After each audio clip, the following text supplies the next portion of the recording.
Hi, welcome to Healthy Heart, Healthy Planet. I'm Dr. Rajiv Misquitta, and today we're going to talk about how to read nutrition labels. The few seconds that you take to read this at the grocery store will be well worth your while. The process might seem daunting at first, but I'm going to talk about a few tips and what I look at when I look at nutrition labels.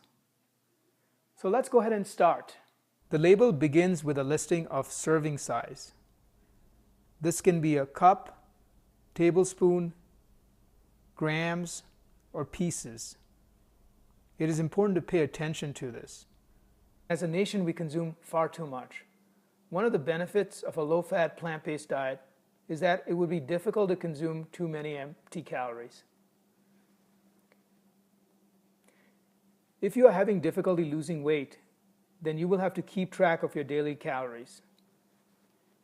You would have to lose 3,500 calories to lose 1 pound of weight. And this could be spread out over a week in order to form a deficit of about 500 calories a day.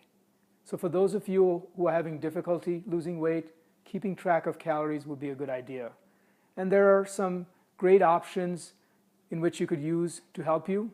There are free tools. For example, CalorieKing.com has a free tool to calculate calories on most foods, including natural foods like apples and oranges. So that could be an option. Next, let's look at the nutrient section. It begins with nutrients that Americans generally get enough of.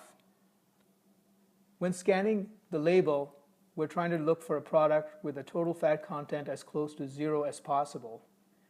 However, that may be difficult to find since there's a little bit of fat in most things, including legumes, cereals, oatmeals, and this can of beans. That small amount of fat would be acceptable. The important point is to make sure that there are no added oils, and we will get to that in the ingredient section of this video. Trans fats and saturated fats increase our risk of heart disease, so I would avoid them completely. Cholesterol, which is listed on this label too, will typically be 0 when you purchase plant-based foods, since cholesterol is only found in animal products. The next nutrient we're going to look at is sodium. Sodium is present everywhere. The FDA limits on sodium are 2,400 milligrams a day, and they plan on lowering it to 2,300 milligrams a day.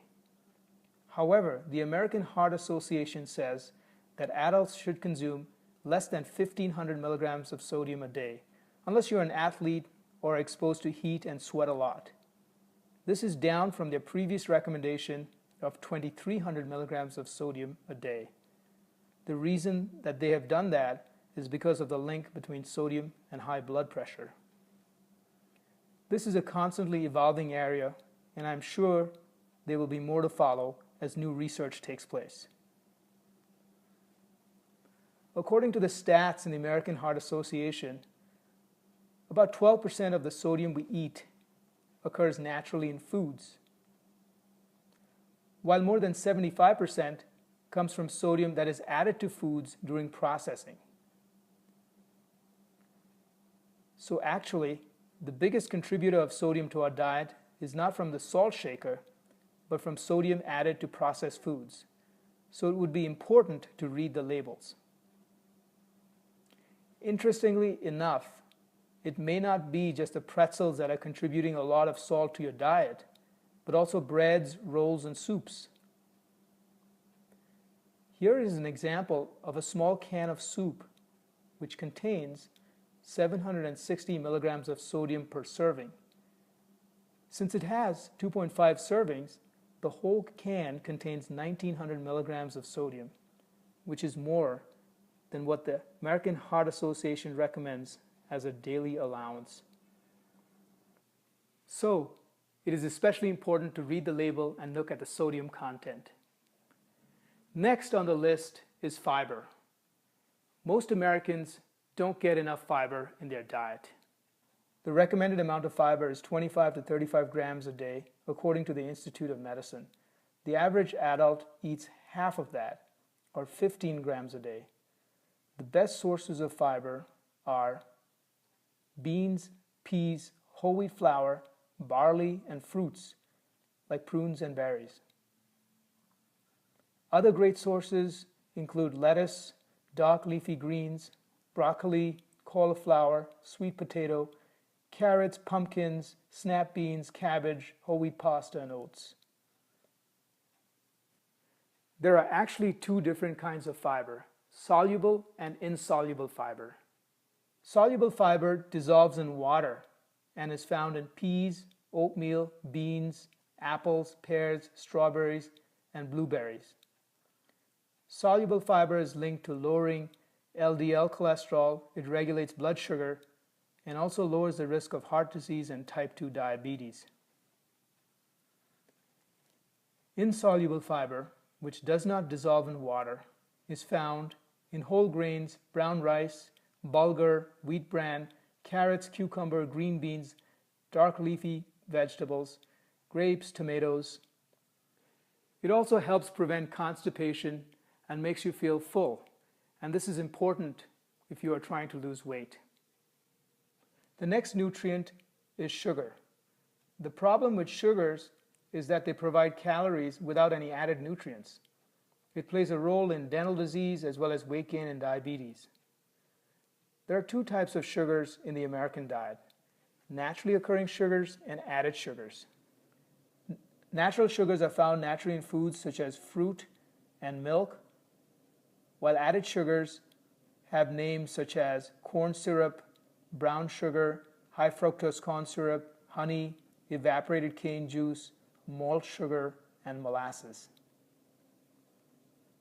The major sources of added sugars in the American diet are regular sodas, soft drinks, cakes, candies, cookies, and ice cream, yogurt, and sweetened cereals. The American Heart Association recommends limiting the amount of added sugars to no more than half of your daily discretionary caloric allowance. And for most American women, that is no more than 100 calories a day, or about 6 teaspoons per day, and for men that translates to about 9 teaspoons a day. At the time of this video, the World Health Organization is proposing limiting the amount of sugar to 5% of total caloric intake, which would translate to about 6 teaspoons a day for men. Keep in mind that 6 teaspoons is less than what is found in a single can of regular soda. Most of the sugars consumed today are hidden in the foods that we buy, and they're not usually seen as sweets. Did you know that sugar is often added to your soup, bread, and ketchup? Just to give you an idea on sugar content in food, let's take a look at some examples. This 20-ounce bottle of soda contains 66 grams of sugar, and that equals 16.5 spoons of sugar. I'm sure that many people consume this on one setting, and it is far above the recommended limit. Here is another example of a sports drink. It is a 32-ounce bottle and contains 21 grams a serving of sugar. But since the whole bottle is 2.5 servings, there are 52.5 grams of sugar, or 13 spoons of sugar, in the whole bottle. One bottle far exceeds the limit imposed by the American Heart Association and the World Health Organization. Let's look at a bottle of a particular variety of pasta sauce. A serving is half a cup, and it contains 11 grams of sugar.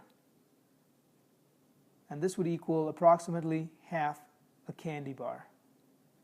Next on the label is a list of vitamins, which include vitamin A, calcium, vitamin C, and iron. You should generally be getting enough vitamins if you consume a low-fat, plant-based diet.